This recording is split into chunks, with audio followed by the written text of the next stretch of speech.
Let's start today with Jose Maria Maya, head of CES University, who will be talking about education in knowledge and information society.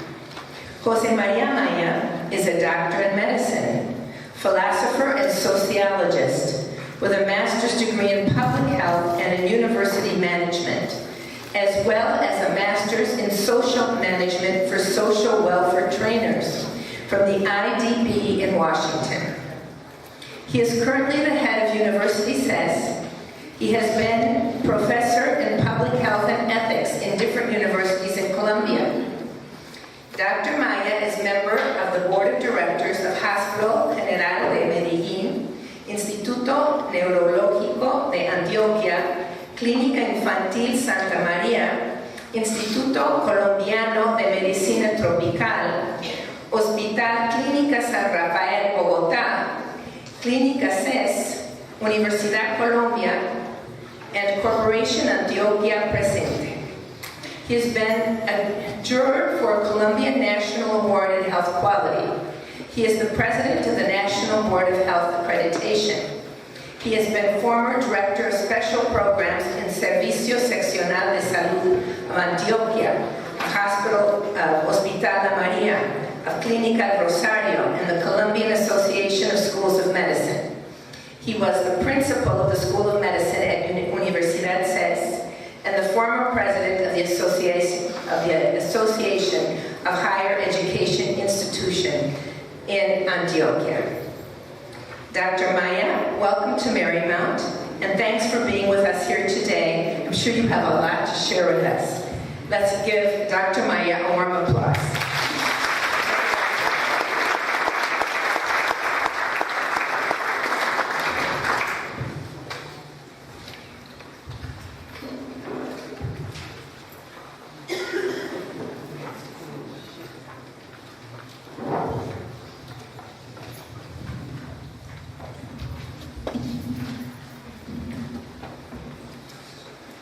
Muy buenos días.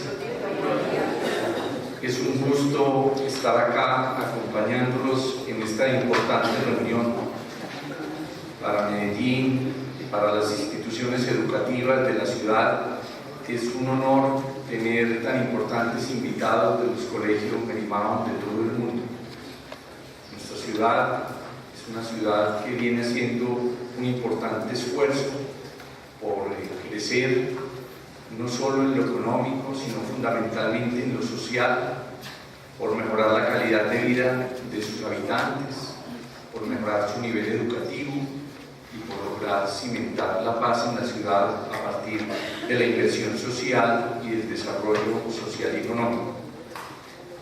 Por eso, en nombre de mi universidad, la Universidad CES, que es una fundación sin fines de lucro dedicada a la educación superior, fundamentalmente en áreas de la salud, pero igualmente en otras áreas del conocimiento, pero con el centro en la salud. Les quiero darles un saludo de bienvenida y espero que la estadía en nuestra ciudad sea muy agradable, que ustedes se conviertan en embajadores de Medellín, en lugares donde son sus colegios, donde ustedes viven, y en todos los círculos donde ustedes puedan transmitir este mensaje de una ciudad que lucha por salir adelante y generar un mejor nivel de vida para sus habitantes. Es un gusto compartir algunas reflexiones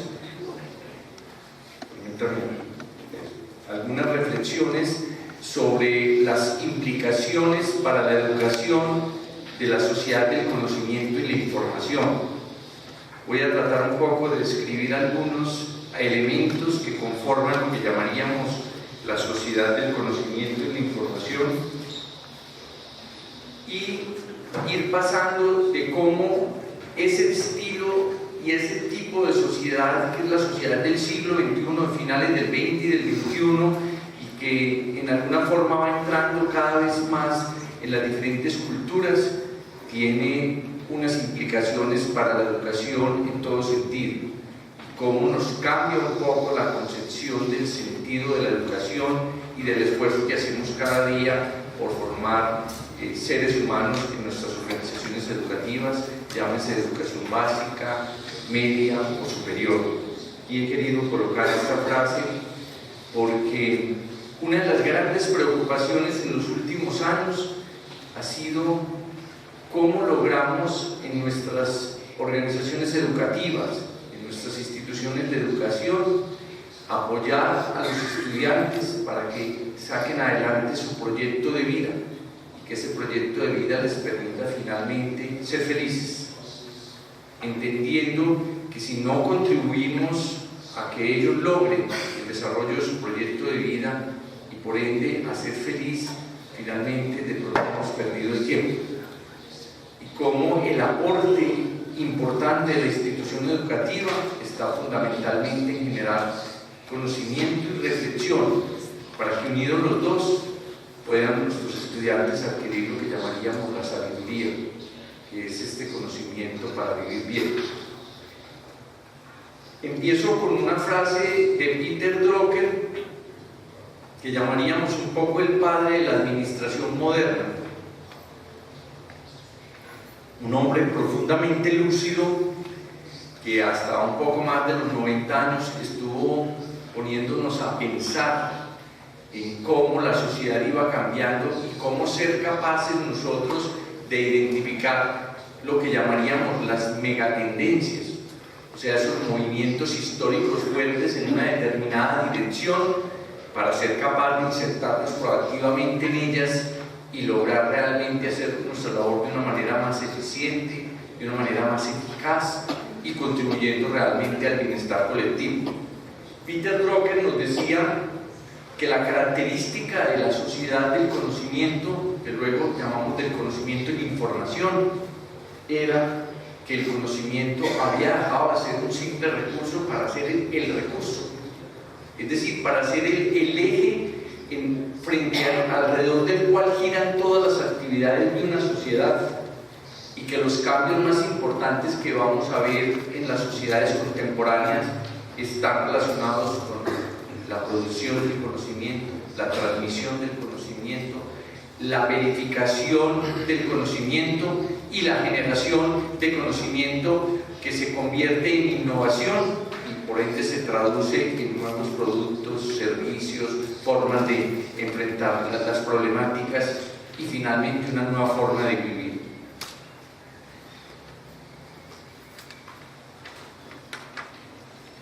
Entonces, la nueva sociedad se va a caracterizar porque el cambio más importante, como decíamos, va a ser en el conocimiento, en su forma, en la manera como ese conocimiento es transmitido, pero al mismo tiempo en la forma como es interpretado como tal, y en lo que llamaríamos la responsabilidad para la formación de personas educadas.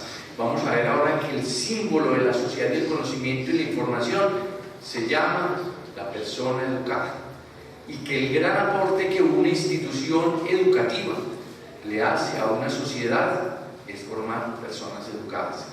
Luego vamos a mirar un poco cuáles serían algunos de esos elementos que podrían permitirnos identificar cuando realmente tenemos una persona educada que podemos decir en camino a ser culta. La cultura, que es una palabra que viene en latín cultus, cultivo, implica un proceso permanente durante toda la vida, de ir ganando capacidad de adquisición del conocimiento, de interpretación del conocimiento, de aplicación del conocimiento, de referenciación del conocimiento, cada vez con fronteras más difusas, hasta terminar siendo lo que nosotros esperamos que sean nuestros estudiantes el día de mañana, ciudadanos del mundo. Pero vamos a ver que con unas características que pensamos que son fundamentales. Entonces, dos elementos que vamos a trabajar. Primero, que el recurso es el conocimiento. Segundo, que la sociedad del conocimiento y la información es una sociedad de organizaciones. Y luego vamos a un poco a definir qué es una organización, porque una de las tesis que hay detrás es que las organizaciones educativas tienen que ser y fungir, o sea, trabajar como organizaciones educativas indudablemente, que tienen conocimiento, que validan conocimiento, que producen conocimiento y que ayudan a los seres humanos que están allí a utilizar ese conocimiento para ser felices, pero igualmente para servir a la sociedad y producir cambios en esa misma sociedad. Hay dos elementos importantes, y es que lo que llamamos el valor agregado en la sociedad del conocimiento va a estar dado por dos variables. Una, la productividad, o sea, cómo lograr obtener mejores resultados con los recursos que tenemos y cómo lograr que esos recursos permitan lograr el cumplimiento de todos los objetivos. Y segundo, la innovación. La variable de diferenciación de una organización educativa en el mundo hoy es la capacidad de innovar y de generar capacidad de innovación en sus estudiantes. Pero igualmente defenderemos una tesis que en la sociedad del conocimiento los grupos sociales más importantes, los grupos sociales que liderarán esas sociedades, serán los trabajadores del conocimiento, con unas características muy especiales que implican que tengamos que hacer grandes esfuerzos por cada día contar con lo que llamaríamos una masa crítica, entendiéndose no masa como algo informe, sino como un grupo colectivo de ciudadanos que tiene conocimiento, que adquiere conocimiento y que genera conocimiento, y que eso es lo que produce un efecto transformador en las sociedades. Y por ende, la formación en conocimiento será la inversión más grande que una sociedad pueda hacer en su desarrollo económico, social, en su mejoramiento y en su crecimiento como una sociedad emergente que va avanzando hacia el desarrollo. Ahora, ese conocimiento asociado a la otra variable, que es la productividad, la utilización eficiente de ese conocimiento, ya no como hablábamos durante mucho tiempo en las instituciones educativas para publicar o para que salga en un journal importante del área del conocimiento. Esa es una etapa ya intermedia. El conocimiento para ser aplicado en beneficio de los ciudadanos y para resolver problemas que una determinada sociedad tiene.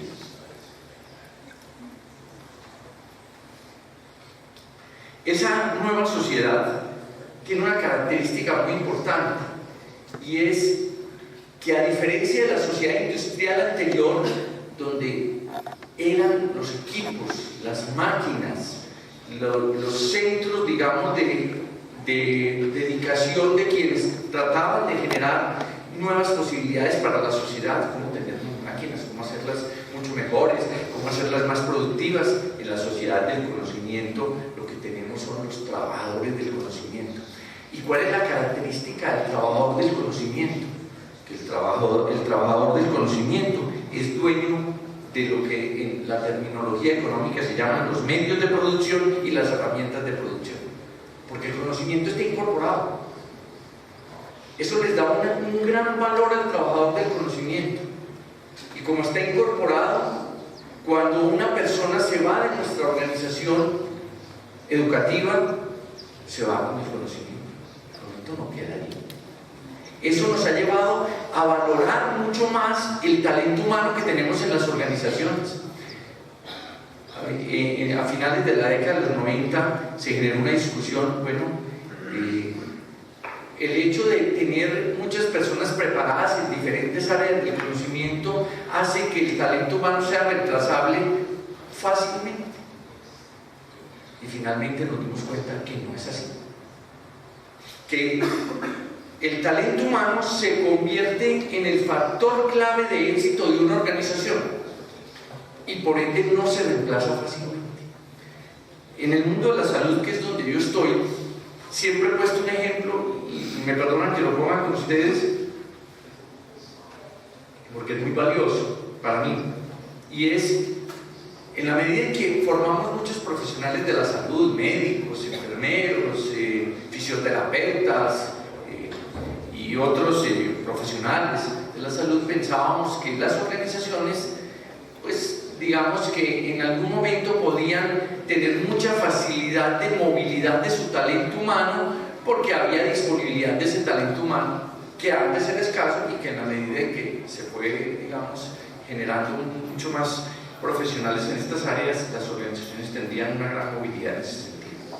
Pero fue ahí donde nos dimos cuenta que ese talento humano con conocimiento, con experiencia, se vuelve el factor central de éxito de las organizaciones, en ese caso de salud.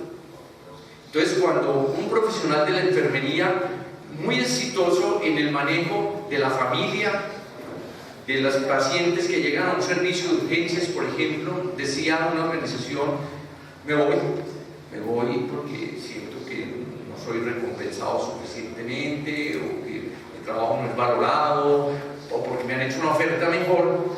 Las organizaciones generalmente decían: bueno, tenemos una lista de hojas de vida, tenemos cómo reemplazarlos. Pero la realidad nos mostró que el costo tan importante para una organización, que es tomar un nuevo recurso humano, talento humano, y llevarlo al nivel de competencia del que ya teníamos, que eso cuesta mucho, y que a veces era mejor tratar de retener a ese personal valioso que era clave del éxito. Y entonces las organizaciones empezaron a pensar, y utilizando términos muy económicos, como lo que se ha llamado la contabilidad de los activos humanos, que no gusta mucho porque pareciera como que le estamos poniendo valor a la persona, pero que detrás tiene un elemento muy interesante, y es cuando yo tengo una persona que hace bien su labor, que tiene conocimiento para hacerlo, que permanentemente está adquiriendo conocimiento, no es fácil reemplazarla. No es fácil conseguir otro talento humano para ponerlo a hacer esa actividad y lograr que ese talento humano se desempeñe con la misma capacidad de resolución de problemas, de enfrentar dificultades, de responder a las expectativas de esos usuarios, por ejemplo en el caso de los servicios de salud, que es lo que hacía la persona que teníamos. Entonces, por eso este es un elemento que ha cambiado. Y entonces hoy decimos cuál es el activo, entre comillas, lo digo, de una organización: es las personas con conocimiento, que adquieren conocimiento, que son capaces de transferir el conocimiento y que están oteando, mirando el horizonte para ver cuáles son las nuevas realidades a las que tienen que responder. Ahora, decíamos que esa nueva sociedad al mismo tiempo es una sociedad de organizaciones, y entendemos organización como lo he planteado aquí, como un grupo humano especializado en una tarea, que trabajan juntos, que se definen por lo que hacen y que se concentran en una tarea. La sociedad del conocimiento es una sociedad especializada. No entendamos especialidad necesariamente como ese título académico de si especialista, magíster, no, sino como una sociedad donde para poder tener una gran capacidad de manejo de la información tengo que cerrar el campo, lo cual no quiere decir que pierda, como lo vamos a ver un poco más adelante, la visión de conjunto, sino que tengo una capacidad de manejar conocimiento en menor escala, pero a profundidad, porque en la medida en que el conocimiento avanza, implica que tengo que tener capacidad de profundizar en él, y eso implica que escojo mis ignorancias, así como escojo aquello en lo cual quiero ser una persona con profundidad, especializada, escojo también mis ignorancias, pero sin perder lo que vamos a ver más adelante, que se llama el papel de interlocutor válido, o sea, la capacidad de preguntar, que lo traeremos un poco más adelante. Ahora bien, ustedes y yo trabajamos en instituciones educativas, entonces quería enfatizar este elemento. Las instituciones educativas somos organizaciones, pero no solo somos, tenemos que pensarnos como organizaciones, o sea, como equipos humanos orientados al cumplimiento de una misión, encaminados hacia una visión y con capacidad de profundizar en nuestra tarea, pero dentro de un equipo. Ya no son esfuerzos individuales, son trabajos de equipo. Ahora, ¿qué hace una organización? ¿Cuál es su función? Hacer productivo el conocimiento y los recursos. O sea, tomar el conocimiento, tomar los recursos y lograr los mejores resultados con esos recursos a partir de esos conocimientos. Pero entendiendo que el resultado final es un resultado de grupo. He tratado de poner un símil que me gusta mucho utilizar en la universidad, y es que somos como una orquesta sinfónica. El trabajo es de coordinación de grupo. Un día, en estos cambios que se dan tan interesantes en la sociedad del conocimiento, es que nuestros jóvenes tienen una mayor capacidad de preguntar que la que teníamos nosotros. Esa es mi percepción. Son más abiertos a cuestionar. Un día estaba tomándome un café en la universidad, en la cafetería. Me gusta sentarme en la cafetería porque es parte de la vida de la universidad. Las cafeterías son parte de la vida de una organización educativa. Allí uno oye otras cosas, pero al mismo tiempo se acerca a los estudiantes, se acerca a los profesores.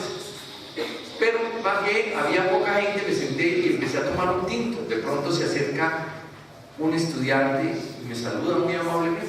Yo lo saludé y me dijo: ¿le puedo hacer una pregunta? Y dije: claro, venga, yo le invito a tomar un café y me hace la pregunta. Y me dijo: ¿qué hace un rector? No entiendo qué hace un rector.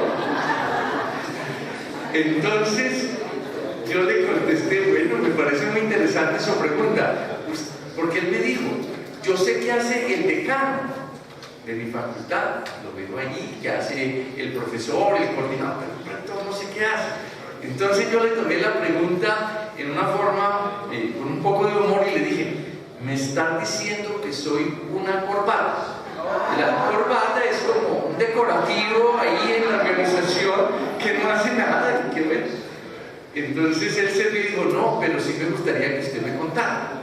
Entonces yo le dije: mire, yo soy un director de orquesta. Entonces el muchacho me miró, y es que usted sabe música. Le dije: no sé, pero mi papel es mover la varita que hace que vaya entrando el decano de medicina, el coordinador de medicina, el decano de biología, todos vayan entrando en este proceso de formarlos a ustedes con calidad, con un profundo sentido humano, y lograr que ustedes que finalmente sean buenos ciudadanos y buenos profesionales. Entonces mi papel no es un papel muy específico, porque no toco un instrumento específico, sino que muevo la varita y que, digamos, el buen resultado se da si logro que sincrónicamente vayan entrando todos los actores, que son sus docentes, sus coordinadores, sus decanos, todo el mundo, para que finalmente produzcamos un buen resultado, que es lo que hace un director de orquesta. Entonces, bueno, le parece que le gustó la respuesta, me dio las gracias, y dijo: bueno, me voy como con más claridad, y bueno, eso me alegra.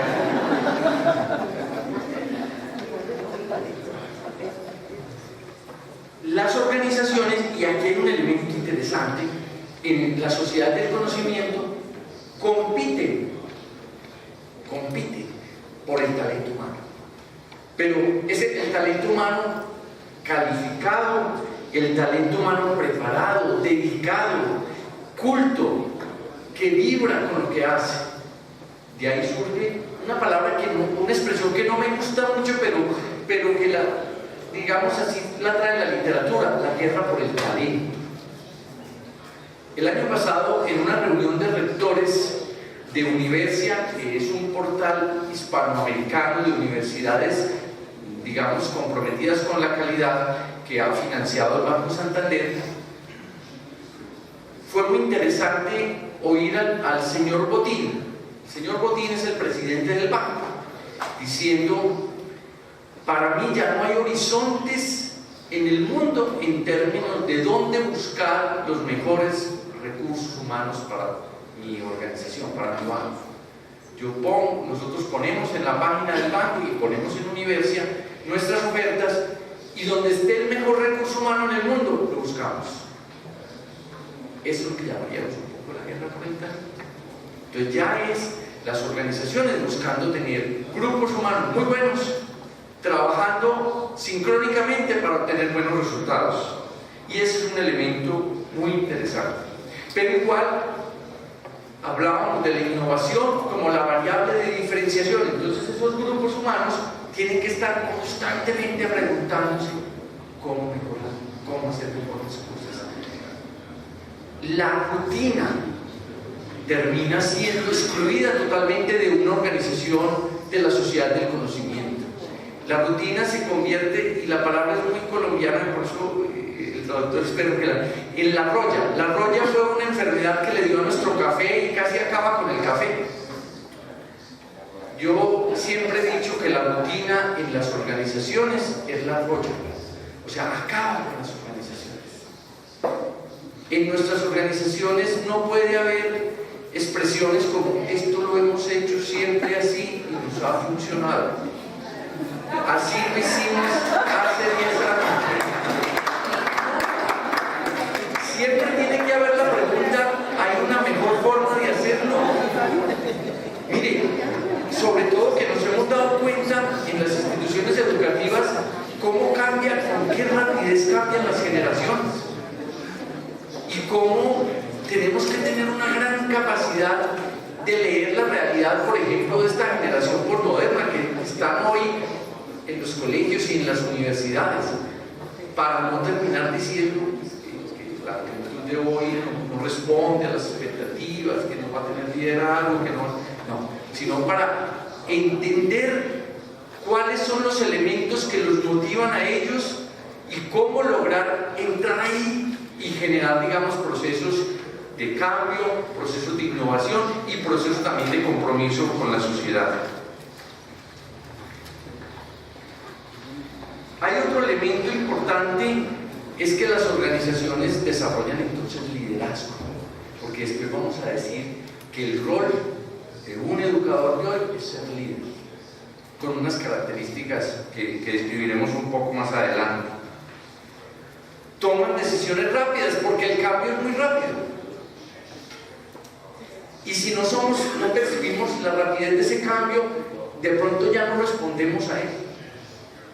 Mire, y el cambio se da en la sociedad del conocimiento, a veces por negación del anterior conocimiento. Lo que hoy encontramos que fue válido, en 10, 15 años no lo es.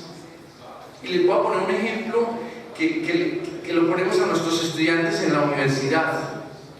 Cuando yo estudié medicina hace muchos años, pero aún hasta hace 15 años, se nos enseñó que lo que llamamos la enfermedad acidopéctica, es decir, la gastritis y las enfermedades del estómago, eran por problemas metabólicos, porque era imposible,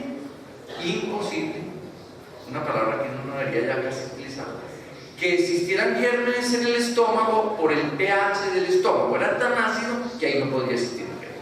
Y eso lo aprendimos y lo repetimos, hasta que se le ocurre a un investigador empezar a romper este paradigma y decir, ¿sí será que no hay gérmenes que sean resistentes a este pH ácido?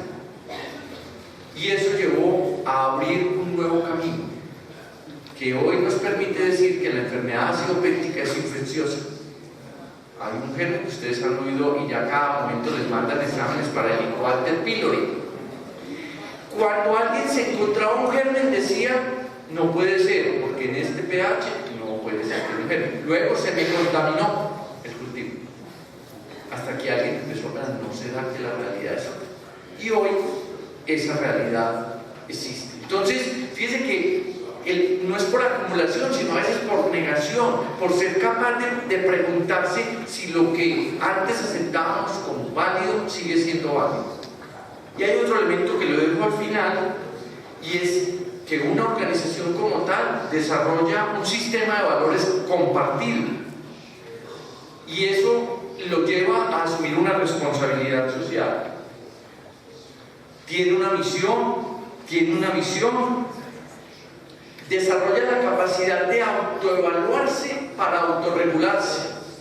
Entonces una organización educativa como es un colegio, como los de ustedes, como es una universidad, tiene que ser capaz no de esperar que vengan de afuera a mirarla y a decirle, mire, usted tiene estas fortalezas y tiene estas oportunidades de mejoramiento, sino que desarrolla la capacidad de mirarse a su interior para identificar esas fortalezas que debe mantener, pero también esas oportunidades de mejoramiento, y eso es lo que llamamos una capacidad de autorregularse. Y por último, un tema que es un tema de interés actualmente, y es el tema del gobierno corporativo. ¿Cómo se gobiernan las organizaciones?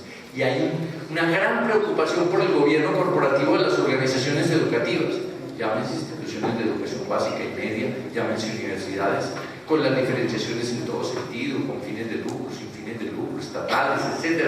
Ese es un tema que se requiere profundizar, porque los gobiernos corporativos de nuestras organizaciones educativas se han vuelto autárquicos, han empezado a mirar solo hacia adentro y entonces pierden la visión de conjunto en un mundo donde tenemos que formar ciudadanos con una visión universal. En la universidad les digo, y no es que hemos logrado muchos cambios, poco a poco hemos ido tratando de hacerlo, le decimos, el gran problema de la endogamia, o sea, de esa solo mirarse hacia adentro, utilizando un término biológico, es que produce malformaciones congénitas. O sea, cuando no nos miramos sino hacia adentro, no nos damos cuenta del cambio que se está dando en el mundo. Y entonces terminamos produciendo, entre comillas, entiéndame la palabra en buen sentido, seres humanos que no son capaces de entender la realidad que les toca vivir, que no son capaces de enfrentarla y que no son capaces de promover procesos de cambios y de mejoramiento.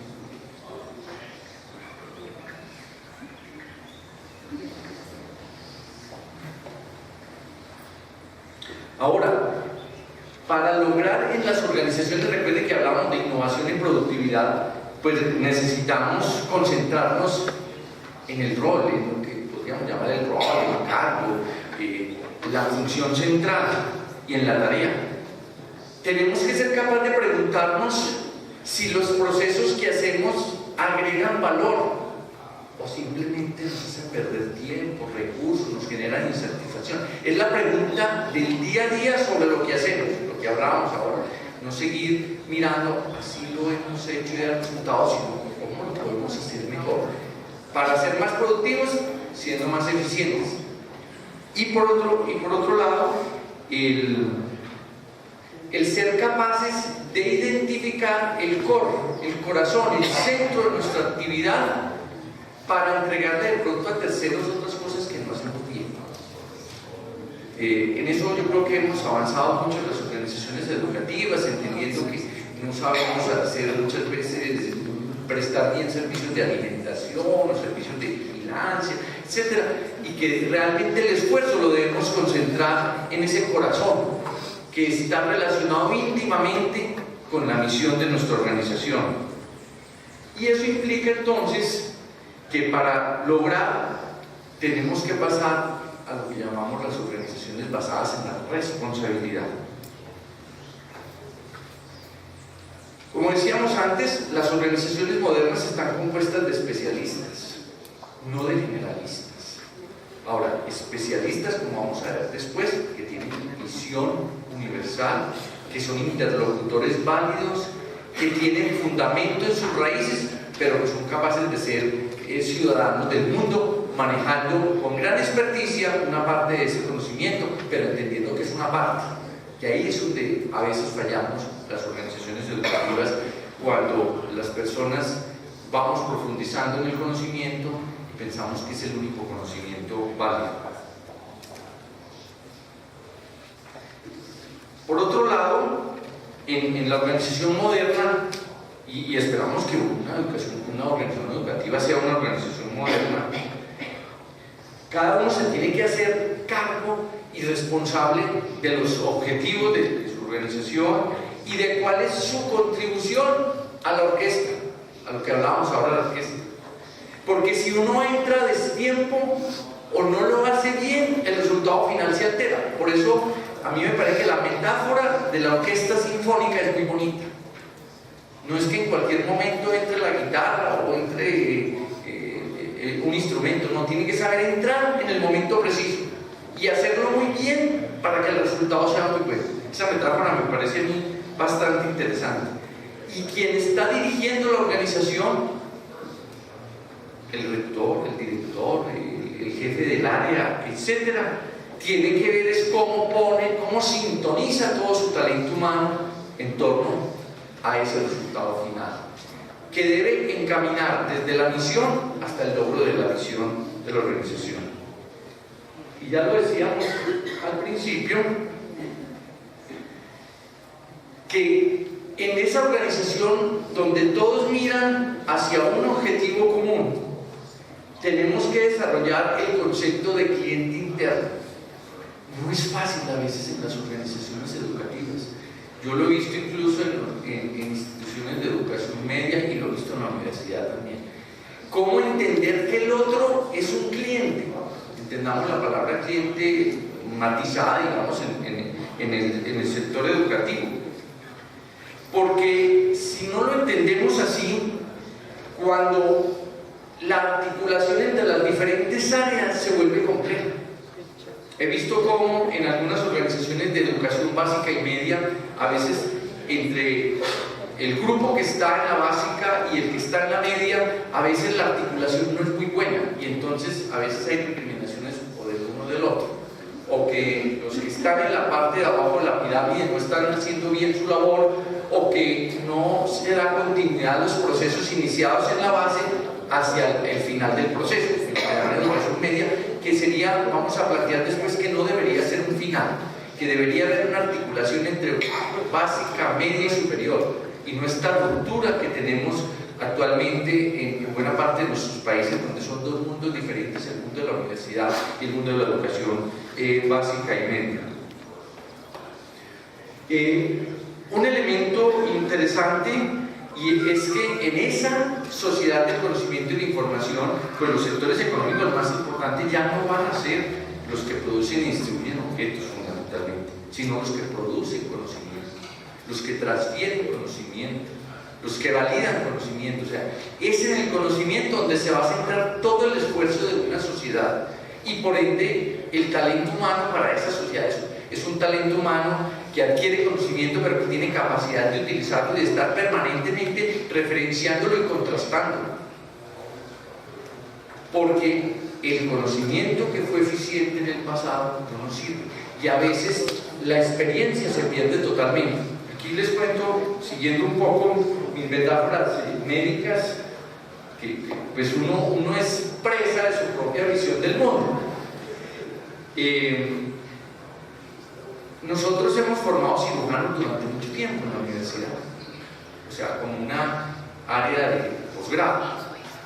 Y yo, en una inducción que les hago a los estudiantes de cirugía, les digo: ustedes tienen que aprender cirugía hoy, pero con la capacidad de saber que lo que les enseñamos de cirugía hoy de pronto no les va a servir mañana.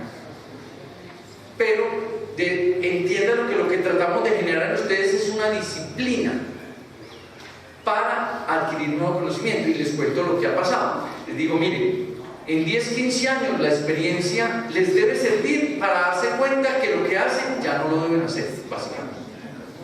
Y es lo que ha pasado con la cirugía laparoscópica. Nosotros durante décadas enseñamos a hacer cirugía clásica, que era abrir el cuerpo humano, abrir el tórax, abrir el abdomen, para producir, digamos, un fenómeno curativo, de sacar un tumor, o tratar una apéndice. De pronto aparece la cirugía laparoscópica, que es otra forma, donde ya lo importante no es abrir, sino tener la habilidad para, por un orificio pequeño, hacer el mismo tipo de cirugía. Entonces, el cirujano que no se recicla, y digo recicla en el sentido que no regresa a la universidad a aprender cirugía laparoscópica, va a llegar el momento en que no tendrá cabida en el sector. Y no podrá decir: yo llevo 20 años operando así y me ha dado un buen resultado. No, porque ese ciudadano le va a decir: yo no quiero que usted me haga una herida como la que hacían hace 10 y 15 años, yo quiero que usted me opere por el espacio más pequeño, de tal manera que mañana no se note mi cirugía. cirugía y que el riesgo sean menores y que tenga que estar menos tiempo hospitalizado. Entonces, mire, la experiencia le debe servir es para darse cuenta, ya no sirve lo que he hecho durante 20 años, tengo que aprender a hacerlo de otra manera. Y eso es lo que nosotros tenemos que ser capaces de inculcar un poco a nuestros estudiantes y de generar el que ese conocimiento es un conocimiento que va a cambiar, que lo que necesitamos es que el general permanentemente esté buscando conocimiento, contrastando el conocimiento. Aquí he colocado, digamos, algunas actividades importantes en esa sociedad del conocimiento, como es el mejoramiento continuo, la búsqueda continua, ya decíamos, no solo de conocimiento para publicar, sino para generar productos que resuelvan problemas de una determinada sociedad, y la innovación genuina, no solamente por la aplicación del conocimiento para nuevo conocimiento, sino de buscar nuevas formas de hacer las cosas. Y un elemento que veo yo que ha ido ganando espacio en nuestra sociedad es la participación de los ciudadanos a través de organizaciones sociales, organismos no gubernamentales, etc. Porque empezamos en la sociedad del conocimiento, la democracia empieza a ganar un nuevo espacio y a aceptarse como la mejor forma de organización con todas sus imperfecciones. Yo no veo ningún movimiento en el mundo defendiendo que volvamos a dictaduras o a reyes y familias reales, no. Los movimientos en el mundo, algunos duros, violentos, etcétera, son reclamando espacios de participación del ciudadano. Y por ende nosotros tenemos entonces, como lo diremos al final, que formar a ese ciudadano para que él sea capaz de participar en su sociedad, para que él sea capaz de tener un compromiso con su sociedad y no solamente ejercer una profesión el día de mañana y tener unos conocimientos para poder sobrevivir. Son dos concepciones totalmente distintas. De ahí que la sociedad del conocimiento y la innovación requiere una nueva educación. Una nueva educación donde todos los recursos utilizados para generar esa nueva educación, nosotros los tenemos que manejar con una gran responsabilidad, porque recuerde que hablábamos de innovación, productividad, utilización de los recursos para lograr los resultados y lograr los mejores resultados con los recursos que tenemos. Porque a veces nos planteamos, y alguna vez que hablaba en una institución educativa del sector público me decían, es que no tenemos muchos recursos. Yo decía, yo lo entiendo, a veces el sector oficial carece de recursos por tiene restricciones de tipo presupuestal, etc. Pero la pregunta que tenemos que hacernos es, ¿con los recursos que tenemos estamos obteniendo los mejores resultados? Si pudiéramos decir que sí, digamos que nos daría una legitimidad para demandar de la sociedad más recursos. El problema es que muchas veces no utilizamos bien los recursos. O sea, los recursos que tenemos no producen los mejores resultados, y ese, digamos, es una responsabilidad en la nueva educación. Es que no tenemos tecnología y lo que necesitamos es tecnología. Un día le preguntamos a un coordinador de un área de un colegio en una conferencia, ¿usted qué cree que debería hacer el colegio para mejorar la educación? Y me contestó, darle tabletas o equipos, iPad o equipos de eso a todos los estudiantes. Yo le dije, bueno, puede que sean muy útiles, pero ¿sí cree usted que por el solo hecho de entregarle a cada estudiante una tableta, un iPad, un equipo de estos, mejorará la educación?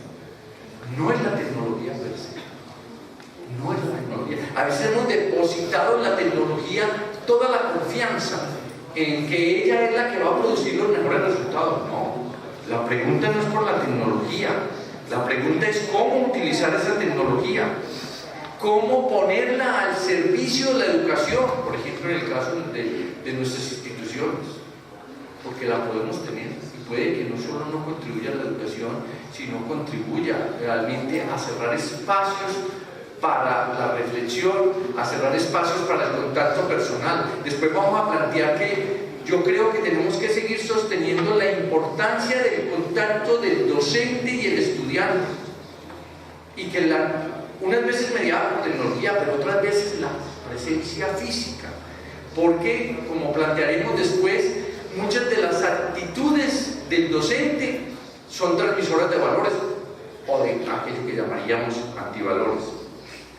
Y por otro lado, plantearé después que la gran tarea de las organizaciones educativas es proporcionar lo que llamaríamos un alfabetismo universal de medio y alto nivel, dependiendo de donde estemos en la estructura educativa.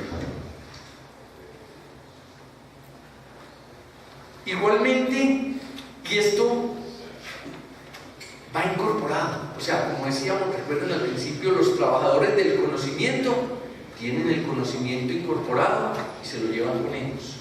Igual tienen la motivación incorporada. En un colegio público me decía un día un docente, pero doctor, pero es que a nosotros no nos motivan para ser docentes. Nunca los podrá motivar.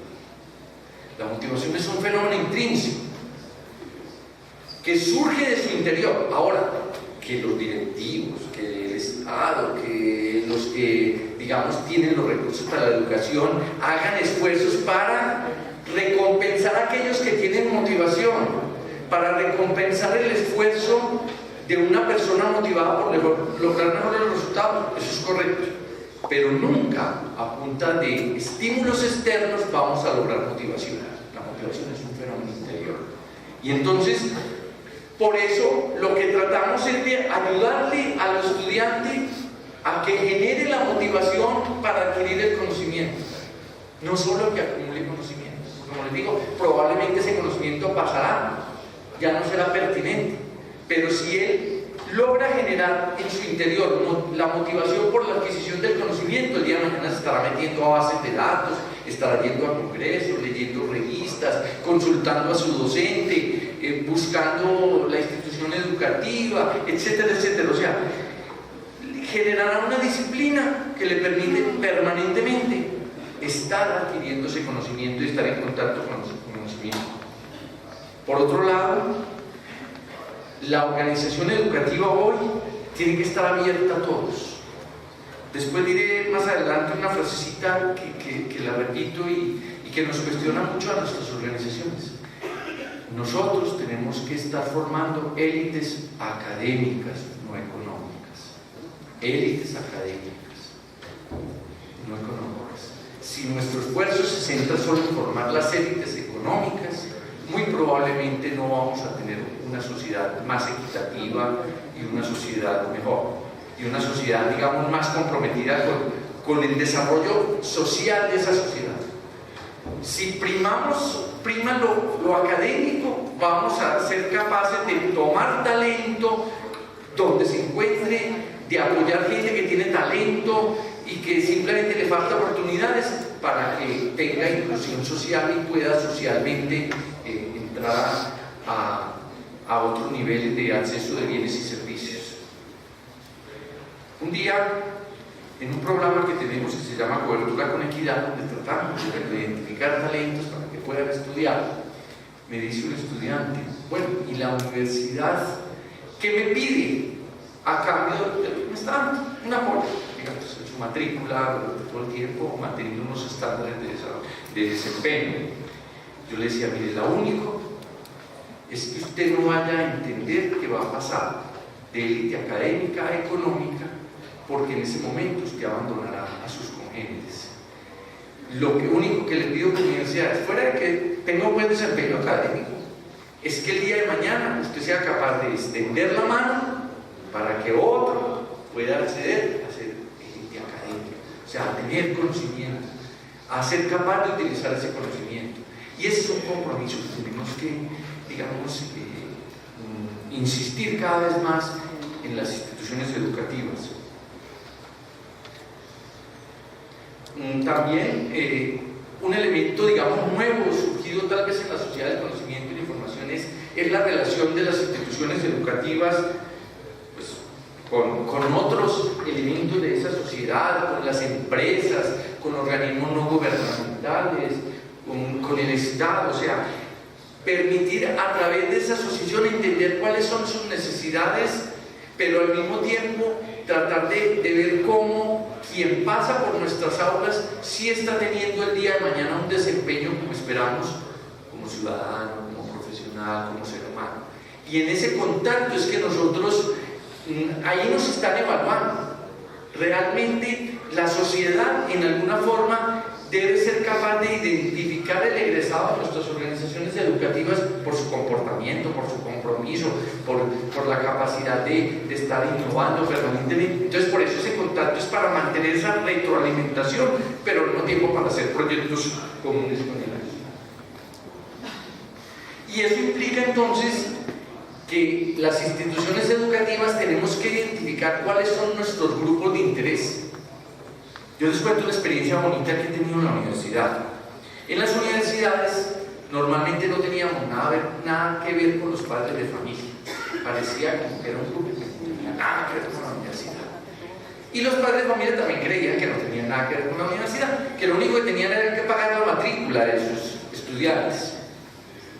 Entonces empezamos un proceso que primero fue invitar a los padres de familia de los admitidos para contarles cuál era la filosofía de la universidad, para que, bueno, pensaran si valía la pena que sus hijos estudiaran allí o no, y qué compromisos implicaba estudiar en una institución con estas características de tipo filosófico y educativo. Y luego dimos un paso, hace 7 años, de hacer la reunión de padres de familia semestral en la universidad. Inicialmente, con muy baja respuesta, 10, 12 padres de familia, los estudiantes decían, pero ¿por qué invitan a los papás aquí? Y los padres decían, pero esto se va a volver un colegio. Y ha sido muy bonito ver cómo hemos ido avanzando. ¿Qué hacemos en la reunión de padres de familia? En primer lugar, los reconozco, yo como rector los reconozco a ellos como un grupo de interés. Y entonces les rindo, les doy, hago rendición de cuentas, porque yo estoy manejando una fundación que es de la sociedad. Entonces les cuento qué hemos hecho, dónde estamos, las dificultades que hemos tenido, los logros que hemos tenido, los proyectos que tenemos, y comparto con ellos, oigo sus preguntas, etc. Y luego trabajamos un tema de interés. Hemos trabajado el bullying, la deserción escolar, el problema de la religiosidad del mundo contemporáneo de los jóvenes, trayéndoles expertos para que compartan con ellos.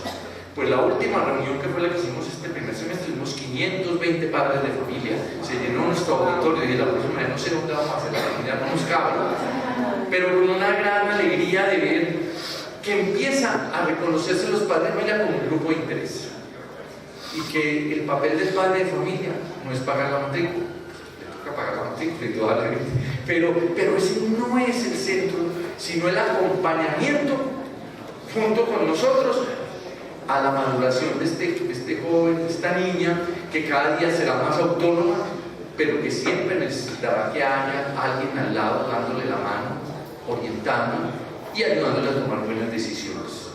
Entonces, ese es un elemento interesante que va unido del otro, menos de la rendición de cuentas a la sociedad, y que habíamos planteado las élites académicas. Por otro lado, ¿cuáles serían algunos de los elementos de ese nuevo alfabetismo que digo que es como la gran responsabilidad de nosotros dentro de ese marco de formación integral? En primer lugar, tenemos que desarrollar una buena capacidad de lectura y de escritura. Es uno de los grandes déficits que estamos encontrando las universidades y los estudiantes que llegan a nuestras aulas. Eso ha implicado que pongamos cursos en primer semestre obligatorios de lectura y escritura, pero ese es el remedial. Pero deberíamos articularnos de tal manera que los estudiantes lleguen con capacidad de leer y con capacidad de escribir. Inicialmente con una excelente capacidad de leer, porque van a estar expuestos a gran cantidad de información, y que sean capaces no solo de leerla en el sentido estricto de la palabra, sino de discernir qué es lo válido, qué no, a dónde consultar, cuáles son los elementos que hacen que valga la pena algo que lee para adoptarlo como parte, digamos, de mi bagaje cultural, etc. Y viene luego una habilidad numérica básica, Tenemos que romper ese paradigma que dice, hombre, yo estudio filosofía porque no me gustan las matemáticas, o estudio medicina porque no me gustan las matemáticas. Todo ciudadano del mundo contemporáneo debe tener una habilidad básica, matemática, de manejar unas matemáticas por lo menos básicas. Por otro lado, y esta todavía, entonces, como es una función intelectual mucho más profunda, se vuelve más compleja, que es la capacidad de análisis y síntesis. Todavía, no es una crítica, todos somos corresponsables de ello. Nuestros estudiantes aprenden a repetir. Entonces, cuando le decimos, mire, lea este artículo y me hace una síntesis, el estudiante quisiera decir, no, yo más bien le digo, yo le repito el artículo. Haga una síntesis, haga un análisis de la tesis que está defendiendo ese autor, de la tesis que está detrás, o del presupuesto que hay detrás de lo que expone el autor. Ahí tenemos que trabajar muy conjuntamente la educación media y la educación superior, para desarrollar esta capacidad que es intelectual, es una función intelectual compleja, pero que nuestra corteza cerebral está preparada para hacerlo, pero genéticamente no se desarrolla si no hay una serie de prácticas que permitan su desarrollo. O sea, no simplemente como por la ley evolutiva el ser humano desarrolla su capacidad de síntesis y análisis, sino que se tiene que enseñar. Se tiene que desarrollar habilidades para el análisis y la síntesis, la comprensión básica de la ciencia y la tecnología, cómo se produce el conocimiento. Y ahí tenemos que empezar más abajo. Esto no puede ser ya de la universidad, tiene que ser de la educación media y aún desde más abajo, pero bueno, digamos que tenemos que ir bajando para que un niño o una niña entienda cómo se produce el conocimiento. Todo el esfuerzo que hay detrás de la producción del conocimiento, cómo cambia el conocimiento y cómo el conocimiento siempre será efímero, siempre podrá pasar y él tiene que saber adaptarse a eso. El conocimiento de una segunda, una tercera lengua, el ser capaz de orientar a los estudiantes de por qué en este mundo globalizado pues las personas tienen que ir adquiriendo nuevas competencias que le permitan comunicarse en un mundo donde la movilidad, digamos, es grande. Yo, por ejemplo, pienso, y lo he dicho en algún entorno, ya no podemos correr el riesgo que sufrimos nosotros. Yo lo sufrí, de que no se veía la importancia todavía de aprender una segunda lengua, se parecía que era algo un poco agregado, pero no fundamental. Y de pronto la realidad nos puso de frente a que era imprescindible. Pero el futuro, nuestros estudiantes van a tener que aprender otra lengua. Y en América Latina he defendido que van a tener que aprender portugués. Tenemos un monstruo al lado que, con todos los problemas que tiene hoy, de todas maneras, digamos, es un país que jalona el continente y que, bueno, vamos a tener que relacionarnos con él y de pronto esa aproximación a su lengua nos permita facilitar ese elemento. Igualmente, como hemos hablado de productividad, hemos hablado de innovación, hemos hablado de eficiencia, tenemos que enseñarle a ser eficiente. Miren, esa es una de las grandes falencias que veo en la formación de muchos estudiantes que llegan a la educación superior, estudiantes de estratos altos. Como lo tienen todo, creen que todo se puede desperdiciar, que no hay. O sea, el lograr los mejores resultados con los recursos que uno tiene, el utilizar muy bien esos recursos y aunque los tenga de sobra, saber utilizarlos bien, es algo que tenemos que enseñarle a nuestros estudiantes desde muy jóvenes. Y tenemos que trabajar eso con los padres de familia, porque en la medida en que no valoremos la eficiencia como la utilización adecuada de los recursos, como obtener los mejores resultados con el menor esfuerzo organizacional posible, el día de mañana van a llegar a derrochar a las organizaciones y por eso algunas empresas incluso se quiebran porque las segundas y terceras generaciones no saben manejarlas como lo manejaron los que las construyeron.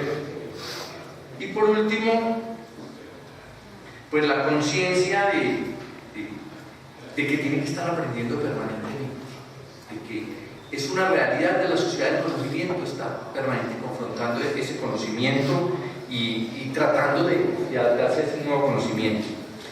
Finalmente decíamos que en esa sociedad del conocimiento, el emblema de esa sociedad del conocimiento es la persona educada, es el símbolo de la sociedad del conocimiento. La persona educada en camino de ser culta, porque ser culto es una meta de vida. O sea, ser un ser humano cultivado es una meta de vida. Pero cuando nos educamos, nos podemos meter en el camino de ser cultos para seguir permanentemente leyendo, interactuando, estar en contacto con expresiones del espíritu humano, etc. Entonces, digamos que este es un elemento central a trabajar en la educación. Voy a destacar solo algunos elementos de esa persona educada.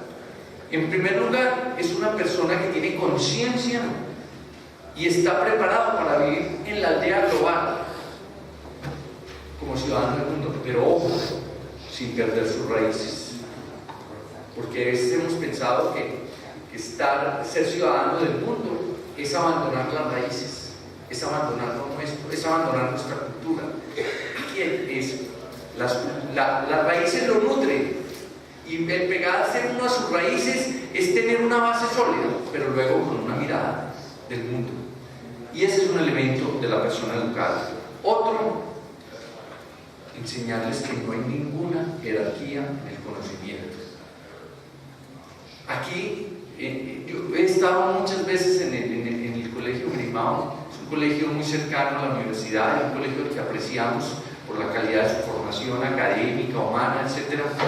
Y me he encontrado que los padres de familia siguen teniendo esas jerarquías. Entonces aquí nos han preguntado, y algunos de ustedes, pues los que son del colegio, lo habrán oído, cuando padres de familia dicen: pero ¿cómo mi hijo va a estudiar gastronomía?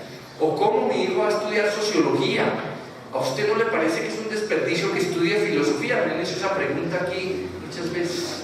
Eso implica que detrás hay una jerarquía del conocimiento. Entonces pareciera que lo más importante es administración, medicina, derecho. No.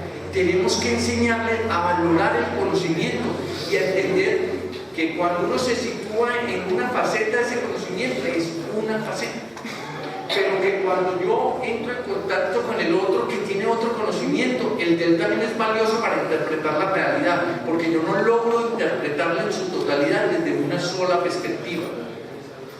Esto es fundamental. Esto es de la formación de una persona educada. Esa persona educada entonces es capaz de interactuar con ese filósofo, con ese sociólogo, con ese gastrónomo, con esa persona que estudia artes plásticas, no sé, desde otra disciplina que aparentemente es más dura, como una ingeniería, por ejemplo. Es capaz de entender, reconocer el valor del conocimiento del otro y saber que aprende de él, así como el otro también recibe su conocimiento.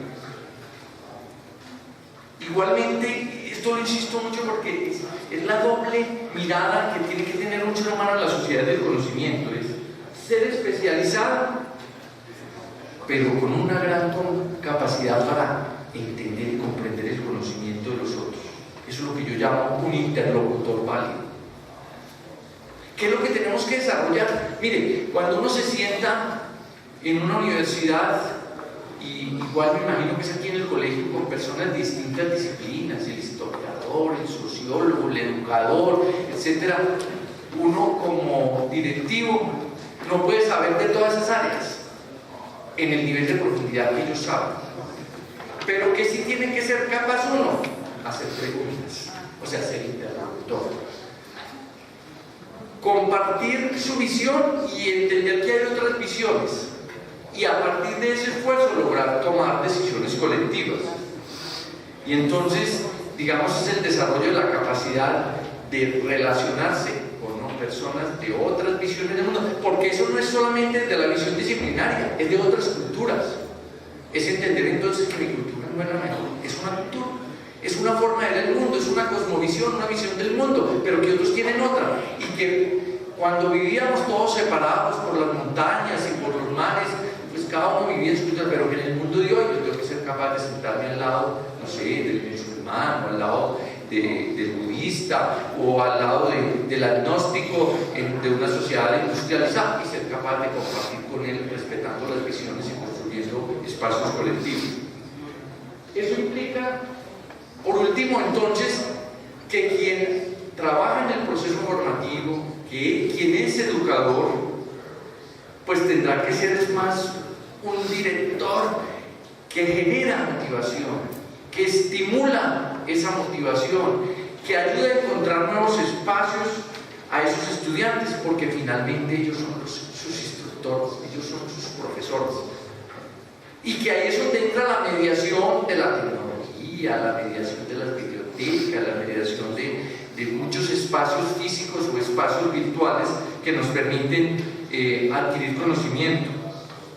Esa nueva información y metodología de información y de comunicación implican que entonces seamos capaces de replantearnos todo, desde el espacio académico de la clase, desde el espacio del seminario, de la pasantía, todos ellos y los procesos para lograr ese tipo de resultados. Entonces el educador empieza no a estandarizar estudiantes, no, empieza a tratar de buscar cómo descubrir las actitudes que ellos tienen, tanto la aptitud como la generación de actitudes y la búsqueda de que ellos encuentren cuál es su proyecto de vida, qué quieren ser, qué quieren hacer con su vida, y que ojalá se hagan esa pregunta lo más tempranamente posible, porque como decía Elizabeth Kubler-Ross es la mujer que más doctorados honoris causa ha ganado en el mundo. Ella fue una médica psiquiatra que creó una especialidad nueva que se llama la tanatología, que es un poco el acompañamiento del paciente terminal, y dice: la gran depresión de muchos pacientes terminales es que se hacen las preguntas muy tarde, ya la vida no les da la oportunidad. Si ayudáramos a hacer esas preguntas más tempranamente en la vida a las personas, podríamos lograr de ellas que enruten todo su esfuerzo.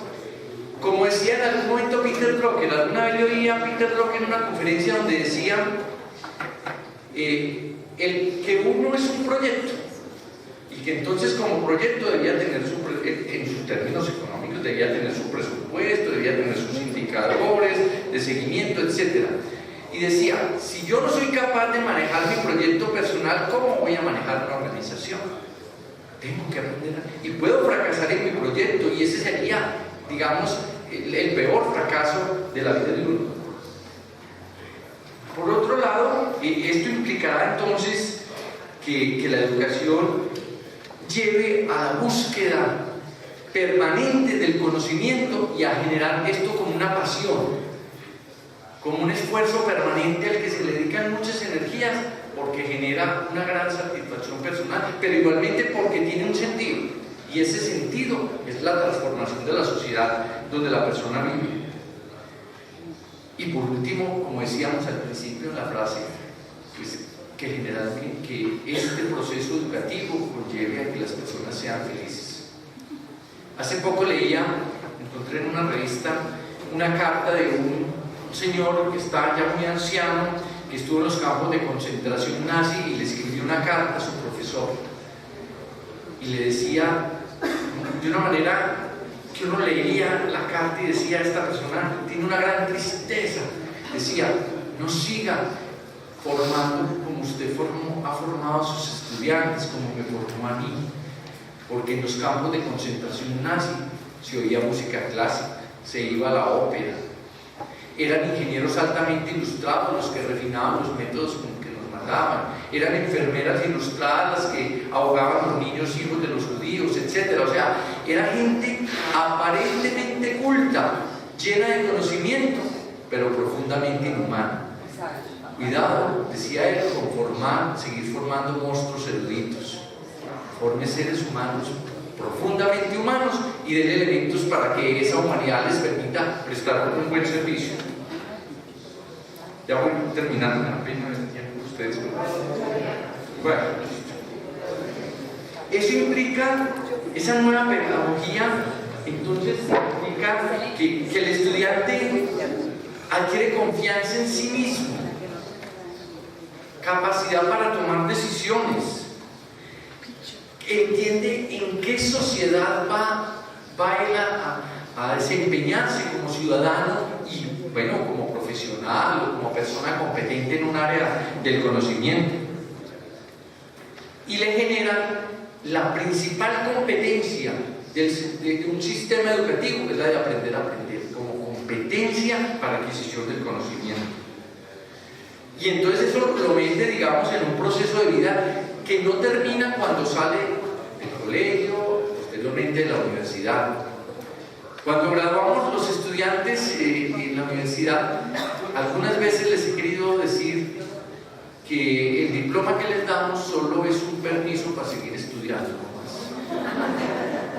Porque si no siguen accediendo al conocimiento, buscando el conocimiento, aplicándolo, etc., llegará un momento en que no les va a servir lo que les hemos dado. Pero si ellos salen con la conciencia de que es un permiso para estudiar, seguirán estudiando, con todas las modalidades, desde las formales, directamente en la universidad, en otras universidades, hasta la búsqueda del conocimiento de las bases de datos, contacto con investigadores, etc.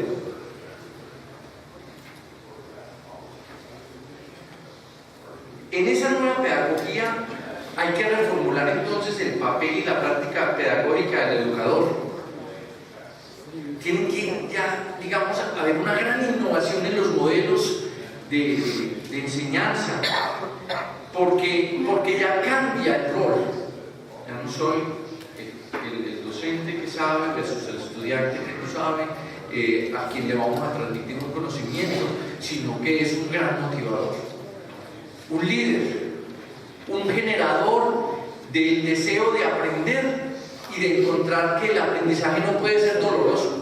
El aprendizaje tiene que producir al contrario una gran felicidad, el lograr descifrar un problema, el lograr manejar una técnica, debe dar una gran satisfacción a quien lo logra. Y por eso, en ese proceso de aprendizaje, cada vez más debemos pasar a enviar o a conducir al estudiante a que él busque información, pero luego a que esa información que él va a buscar la vuelva un método para plantearse problemas.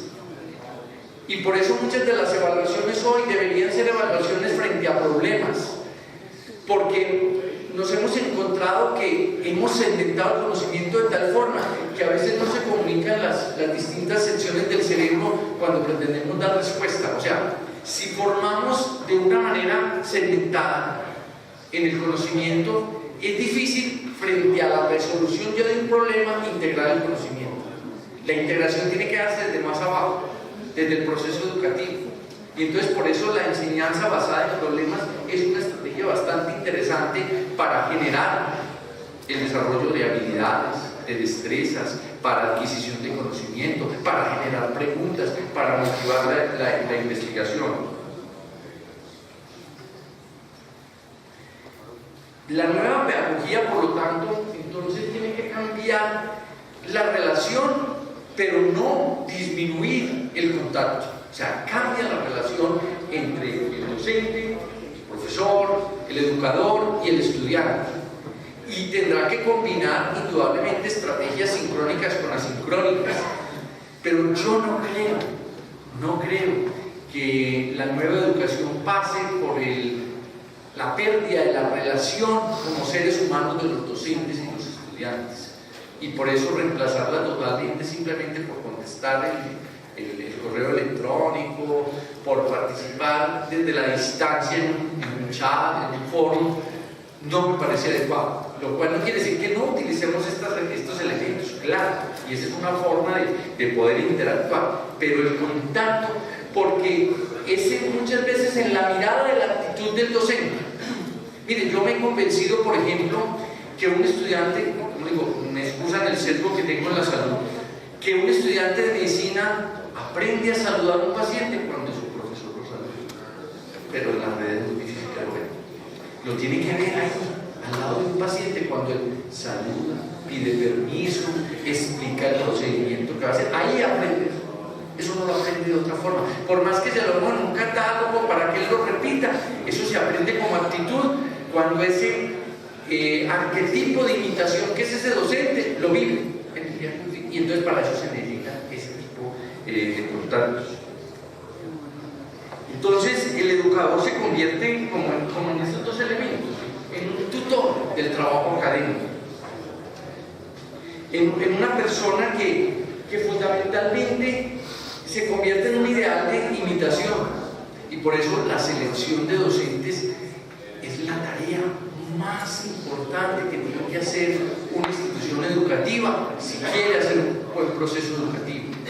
Y entonces la selección no es solamente si tiene el título universitario o la experiencia, etcétera, sino un poco lograr llegar a cuáles son los valores que defienden su diario vivir, porque esos son los que va a transmitir. Esos son los que el estudiante, en la observación del docente, va a captar y va a aceptar como válidos, si él tiene el liderazgo suficiente para generar esa posibilidad de adhesión a esos valores. Y por eso, lo que decía al principio, yo estoy convencido que si tenemos en las instituciones educativas buenos docentes, en el entendido de buenos seres humanos, buenos ciudadanos y personas competentes en las áreas disciplinarias, podremos hacer procesos educativos integrales. Y eso implica entonces todo un esfuerzo de cultura organizacional y de identificación con unos valores para que luego esos valores finalmente puedan ser transmitidos, no solamente puestos en todas partes, sino en el diario vivir, en la actitud del docente del día a día, la forma como un docente contesta, la forma como él enfrenta realidades, dificultades. Son procesos formativos que modulan a los estudiantes. Entonces, por eso, digamos, la insistencia en que ese docente tiene que ser un paradigma de imitación integral. Ahora, indudablemente que es un ser humano que también se está construyendo como ser humano, está avanzando en el conocimiento, ojalá esté avanzando en la adquisición de la sabiduría, etc. Pero que tenga esa capacidad de jalonar a esos estudiantes, porque vale la pena ser como ese docente. Lo otro que hacemos a veces desde el punto de vista teórico, etcétera, pues no tiene un impacto tan importante como eso. Ahora, el proceso debe ir, en ese proceso el estudiante tiene que ir ganando autonomía. O sea, la autonomía, recuerden ustedes que es una palabra que viene del griego autos, nomos, norma, autos propios, darse sus propias normas, pero entendido como la capacidad de tomar decisiones con arreglo a principios. Y eso es un proceso progresivo. Nosotros hemos entendido como que se da por una ruptura, y es lo que muchos padres de familia creen. Mi hijo ya no está en el colegio, ya salió de bachiller, ya es autónomo y va a la universidad. Encontramos que no. Ese es un proceso permanente donde tenemos que construir desde la educación básica y media el desarrollo de la autonomía que continúa en la universidad y continúa siendo acompañada en la universidad. Esto implica entonces que él sea capaz de tomar muchas decisiones en términos de electivas, de currículos mucho más amplios, mucho más flexibles, etcétera, pues indudablemente porque en la medida en que él aprende a elegir, el día de mañana será capaz de elegir dentro de las opciones sociales, dentro de las opciones políticas, dentro de las opciones de una determinada sociedad. Si él ha aprendido a elegir en lo pequeño, en lo del día a día, en lo de su proceso educativo, podrá hacerlo mucho más adelante. Bueno, concluyendo ya, en primer lugar, pues, la sociedad del conocimiento y la información de la sociedad del siglo XXI está acá.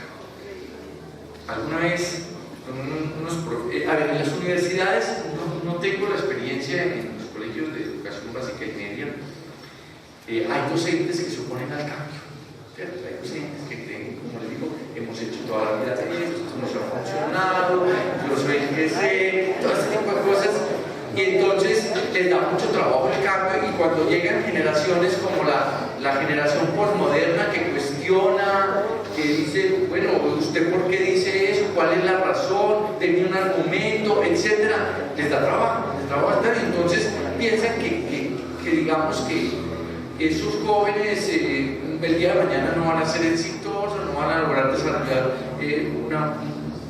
un modus vivendi adecuado para la sociedad, pero es porque nos da miedo ese cambio, porque no somos capaces de interactuar. Entonces les decía que a veces en las conversaciones con los docentes les digo, mire, ustedes pueden hacer cambios de las generaciones, de la sociedad del conocimiento, pero al mismo tiempo de los jóvenes de la sociedad del conocimiento y la información, puede hacer lo que una persona hace frente a una megatendencia, y es que uno, frente a una megatendencia, recuerden que decíamos que la megatendencia es un fenómeno histórico en una determinada dirección, uno puede hacer dos cosas. Una, sale a la calle con una pancarta y dice abajo. Uno puede salir a la calle y decir abajo la globalización. Yo les digo, y la globalización pasa, y lo tomo, que es un fenómeno histórico fuerte. O puedo decir, bueno, frente a esta megatendencia de la globalización, ¿cómo nos insertamos proactivamente? ¿Cómo mi organización, cómo yo como persona, cómo mi familia, cómo mi sociedad se inserta proactivamente para lograr mejores resultados? Entonces uno siempre tiene las dos opciones. Uno puede rechazar. Y entonces yo he encontrado docente que dice, a mí que el estudiante no me pida que le ponga un ejercicio en la página web porque yo no camino por eso, ¿cierto? Usted puede hacer eso, sí lo puede hacer. Y a veces se apuntala en la autoridad para hacerlo, pero pierde la principal autoridad, que es la epistemológica. Se centra en la deontológica, en la que le da su estructura, y usted debería ganarse es el aprecio de sus estudiantes, el respeto de sus estudiantes por su autoridad epistemológica en el conocimiento. Y la autoridad del conocimiento implica que uno está permanentemente abierto al nuevo conocimiento. Entonces, por un lado, decimos esto, pero por otro lado, tenemos que empezar a integrarnos toda la educación sin esas artificiales baches o rupturas que hemos hecho. El gran anhelo es que logremos trabajar la educación básica y media con la educación superior, que el final de la educación media no sea como un punto de freno en seco, donde finalmente como que acabó la labor una parte del sector educativo y como que otro vuelve y empieza, sino que tenemos que generar mecanismos para que esto sea un continuo. Indudablemente, en ese continuo la gente va ganando autonomía, va ganando capacidad de toma de decisiones. Claro, pero es que tiene que ganarla desde mucho más abajo. Entonces, sin que haya esto, para que realmente seamos capaces de formar seres humanos libres, autónomos, éticos, competentes científicamente, pero igualmente que sean capaces de desempeñarse en un mundo globalizado, en un mundo con grandes retos. Yo creo que la labor educativa es una de las labores que en el mundo contemporáneo, dado que, ya lo decíamos, en la sociedad de conocimiento las personas educadas, cultas, con conocimiento son el recurso fundamental de esa sociedad y son las más importantes, llamémoslo así, en el sentido de que son las que pueden conducir a esa sociedad hacia nuevos niveles. La labor del sector educativo es fundamental. Un país y una región que le apuesta a la educación, a mejorar la calidad de la educación, la pertinencia de la educación y a generar innovación en la educación, puede tener futuro. Muchas gracias.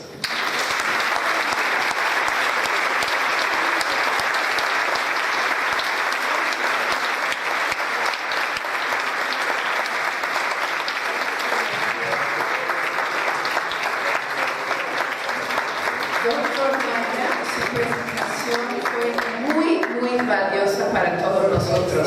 Otro aplauso.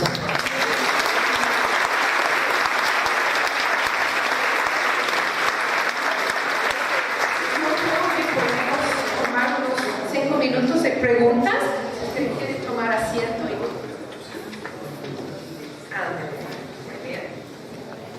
Muy bien, ¿habrá alguien que quisiera hacer una pregunta?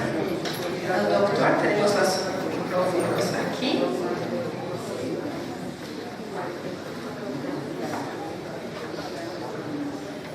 Nos dejó mucho trabajo. Adelante. Gracias, muchísimas gracias, muy interesante. Mi pregunta es me parece las organizaciones que estás describiendo es educación virtual. Y en este momento hay una explosión de cursos de universidades, cursos gratis y baratos. Y me gustaría saber cómo podemos, nuestras instituciones, universidades y escuelas, cómo pueden adaptarse a esta competencia o a esta nueva forma. Bueno, realmente sí, aparecen cada vez más ofertas de programas virtuales, totalmente virtuales, incluso a costos muy inferiores a lo que pudiera una institución educativa como ustedes, como la mía, prestar sus servicios. He creído siempre que la educación, la virtualidad no es un fin, es un medio para mejorar el acceso a información, a procesos formativos de grupos de población, pero al mismo tiempo con una posibilidad también de compartir sin las barreras de la distancia. Entonces hacer un foro sin tener que trasladar a la gente a un mismo sitio, comunicarse con un investigador y hacer paneles de preguntas con él, etc. O sea, creo que es un elemento más, pero si lo volvemos el único elemento para la formación, me parece que estamos perdiendo en calidad de esa educación. Yo creo que deberíamos utilizar la virtualidad como un complemento, como una forma de adquirir más posibilidades de interacción, y entonces forma parte de los cursos, puede haber elementos virtuales, un docente puede generar un chat, un foro con estudiantes localmente, pero con estudiantes a nivel nacional, y ahí hay una gran riqueza. Pero reemplazar totalmente la presencialidad y reemplazar ese contacto humano de docentes y estudiantes me parece que sería una pérdida para la sociedad. No, económicamente no vamos a ser capaces de competir, pienso yo, sino en la medida en que logremos mostrar que hay un valor agregado en que los estudiantes tengan también actividades presenciales en nuestras organizaciones. O sea, que renunciar a ellas es renunciar a un elemento formativo central, lo cual no quiere decir no utilizar las otras. Es cuando volvemos, a veces volvemos mitos algunas de las realidades del mundo contemporáneo y creemos que fuera de ellas no hay otra opción. No, es una opción adicional. Y tendremos que decirle al padre de familia que nos dice, mire, pero yo puedo conseguir este curso online, mucho más barato, etc. Sí, es cierto que lo puede conseguir más barato, pero no le va a entregar ese curso todo lo que puede nuestra organización darle en términos de actividades formativas del día a día para sus hijos. Porque no podemos competir en términos económicos. Sí, probablemente que yo pueda hacer cosas masivas online y que bajan los costos porque los costos fijos pueden bajar, etc. Pero no reemplazaría la actividad que hace, por ejemplo, un grupo de estudio, un seminario, una actividad de campo, acompañada de docentes. Eso no lo reemplazamos. Y tenemos que decirle a toda la familia, y lo voy a decir un poco descarnado, usted paga por eso. Realmente es para que sus hijas tengan esa experiencia que no la pueden tener. Y aquí les cuento una anécdota para cómo ayudar a nuestros padres a comprender muchas cosas. Hace poco tiempo va un padre de familia a mi oficina y me dice, mire, es que mi hija se va a hacer una rotación de su carrera a Salamanca y yo vine a hacerle una pregunta. Yo he pensado que en vez de que se vaya a Salamanca, darle un carro para que ella pueda ir a la universidad. ¿Usted qué piensa? Yo le dije, bueno, yo le voy a dar un concepto que es un concepto desde mi visión, desde los sesgos que tengo en el cargo que hago y en mi visión de la vida. Yo creo que el carro lo debe comprar ella cuando trabaje, tiene sus propios recursos. Pero la experiencia que va a tener en 4 meses en Salamanca, nunca más la va a tener si no la tiene ahora. Entonces el papá, que era un colega mío médico, me dice, pero mira, y el hospital de Salamanca sí será tan bueno tecnológicamente como un hospital norteamericano, etc. Yo le dije, mire, aunque no aprenda nada de medicina, vivir 4 meses en Salamanca cambia la vida. Es el contacto con la cultura, con la historia. Si no aprende nada de medicina, no me preocupe, pero alguna cosa aprenderá. Pero finalmente lo importante es lo formativo para su hija estar en Salamanca. Se quedó pensando y digo, bueno, sí, voy a apoyar a mi hija para que se vaya a Salamanca. Eso, Eso no se va a poder hacer virtualmente, tienen que ir allá para ponerse en contacto con estudiantes universales de otras partes, para mirar la historia que hay guardada allí, pero es allá, o en México, o en Chile, en otras partes del mundo. Entonces tenemos que ayudarle a los padres de familia a entender que no solo es el valor, costo de algo, sino que me están ofreciendo a cambio de ese esfuerzo de efecto económico que siempre estoy haciendo. Pues muchas gracias, Dr. Maya. I'd like to invite Mrs. Chris Tabron from Marymount International Rome to present Dr. Maya with a token of gratitude from our entire network.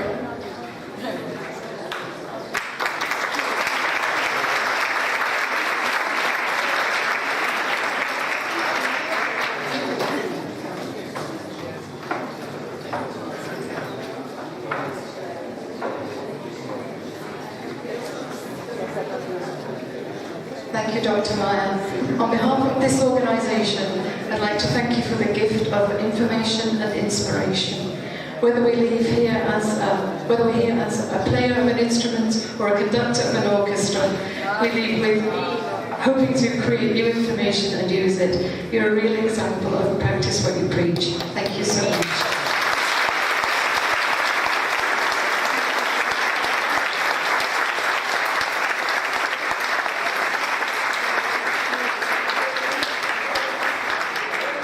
We now have our recess. Please be back at 11.